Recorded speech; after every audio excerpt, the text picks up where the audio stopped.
Hello everyone, this is Anniruddh sitting in Sri Venkateswara College of Engineering. Today I'm going to be speaking about green fuels. So let's get started. Welcome to the world of green fuels. In this, we are going to be studying the future of energy. In this presentation, I will explain you what are green fuels, what is the advantages, what is the disadvantages, what are the challenges, and what are the emerging technologies in green fuels. So with that, let's start. What are green fuels? So green fuels are fuels which basically rely on renewable energy. So energies which is derived from or which is gained from biomass or sunlight or wind energy or water energy or anything similar to that. The reason why we do it is we want to reduce our reliance on fossil fuels. If you're wondering what is fossil fuels are the fuels which are non-renewable in nature. If you're wondering what do I mean by non-renewable, meaning which cannot be replenished or which take a very long time for being replenished. Examples are petroleum, coal, charcoal, and all of the other things come in this category of fossil fuels. Apart from that, why do we like what are the other advantages if you think about it? Green fuels are very versatile and they are very sustainable. Versatile in the sense they can be used from running a PC, a desktop, to running a car or heating a oven. They can be used in all of these applications. Apart from that, what do I mean by sustainable? So green fuels, they don't emit any kind of greenhouse gases, which means we'll be living in a much cleaner environment. Our ozone layer will be much more healthier. Now let us understand the chemistry of biofuels. So in the biofuels, there are three categories. First one is biodiesel, second one is bioethanol, and third one is biogas. So let's start with biodiesel. Biodiesel are basically derived from vegetable oil or animal fats. Biodiesel is a renewable alternative to diesel fuels, often blended with traditional diesels. So when we mix diesel with derivatives of vegetable oil and animal fat, we are increasing the efficiency of our engine as well as we are cleaning the environment by a bit. Now let us understand bioethanol. Produced from synthetic starchy crops like corn and sugarcane, bioethanol is a renewable fuel often blended with gasoline to reduce reliance on fossil fuels. Similar to biodiesel, even this bioethanol increases the efficiency of our engines as well as keeps our environment clean. But the difference in both biodiesel and bioethanol is biodiesel can basically be run on a diesel engine, whereas bioethanol can be run only in petrol engine. Now let's understand biogas. Biogas is generated from the anaerobic digestion of organic waste. Anaerobic digestion of organic waste. If you are unable to understand the meaning of these words, so anaerobic in the sense, um, it's opposite of aerobic, which means decomposition without the presence of oxygen. So when bacteria digests organic waste in the absence of oxygen, that time we call it as anaerobic digestion.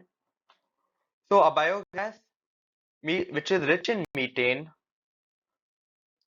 is used for power generation or transportation. So that means we are going to be using a petrol engine in which we are going to be using biogas. Many companies have taken this initiative, but this one will help in maintaining engine's efficiency as well as keeping our environment clean. Because methane-rich fuels burn without leaving any trace of carbon dioxide or any other greenhouse gases. Moving forward, advantages of green fuel. So what are the advantages of green fuel? First one is reduction of emission. Reduction of emission. So when we use energy like coal or petroleum, gasoline, a lot of carbon dioxide and greenhouse gases will be produced. Whereas when we use green fuels, we don't have to worry about that because no greenhouse gases are emitted. Apart from that, since there's no greenhouse gases emitted, we are going to live in a much cleaner place. We are going to have fresh air to breathe even in middle of the city. As of now, if we want fresh air, we are forced to go to either a hill station or our village. Well, once greenhouse becomes public, greenhouse, once everyone uses uh, green fuels, that time we won't be needing to migrate from one place to another place just to enjoy fresh air. Fresh air will become much more common. Apart from that, our ozone layer will be much more healthier and we can reduce climate change. Second thing is renewable energy.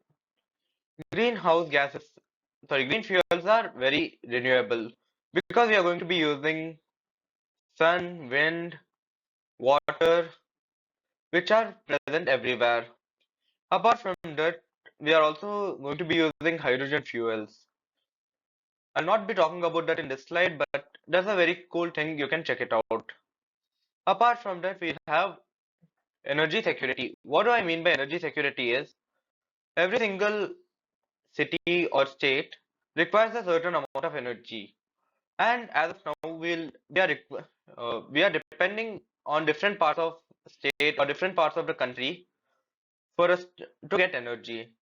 So if we have green fuel, it's much easier to create a green fuel plant than depend on energy. Moving forward, what are the challenges in green fuel production?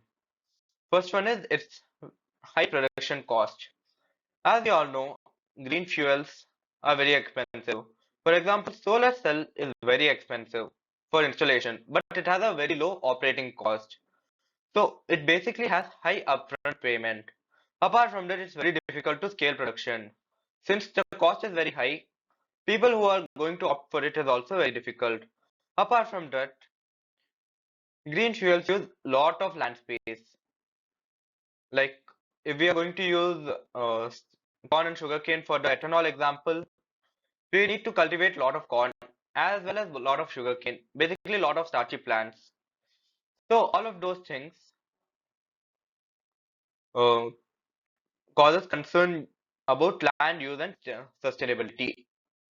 Apart from that, emerging technologies in green fuels. So let's start with electrocatalyte conversion, using electricity to convert carbon dioxide into fuels like methane and ethanol. Apart from that, artificial photosynthesis, mimicking the actual photosynthesis with fuels like hydrogen. Apart from that, biofuel production from algae.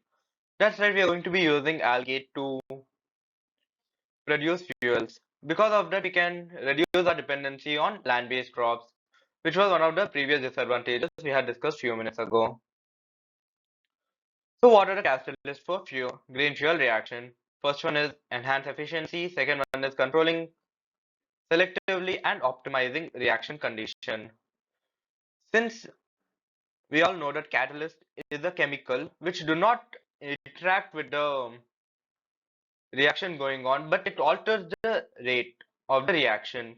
That means a catalyst can either increase the speed of the reaction or reduce the speed of a reaction. Best example is yeast. So it increases the efficiency of a chemical reaction. Second one is controlling selectivity. Catalyst allows for the selective production of desired fuels. That means using catalyst we can get very specific fuels. That means we do not have to waste resources on unwanted byproducts. Third one is optimizing reaction condition. Catalysts help us stabilize condition in few ways. Apart from that, they also act like buffer solution. Renewable feedstock for algae. So first one we have biomass. Biomass is basically wood, agriculture waste and other organic materials. Second one is energy crops. So these are specialized crops which are grown for their high energy content. Example is switchgrass. Third one is algae. High oil content algae. Specifically high oil content algae are promising solution for high demand in biofuels. Moving on, life cycle analysis of green fuels. So in this slide, we'll be looking at the life cycle of green fuels. So let's start with production and let's end with disposal. So in production, we are going to look at the land we use. Apart from that, how are we going to be extracting the resources and how we are going to do the processing. Once we figure all of these things out, we are going to look at the transportation.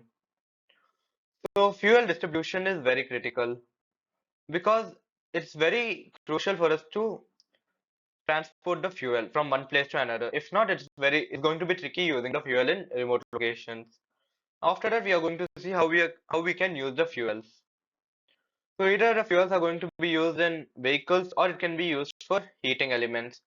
After that, we are going to look at the way we are either going to dispose the fuel, like dispose the byproduct after we get the energy from the fuel, or how we are going to recycle it.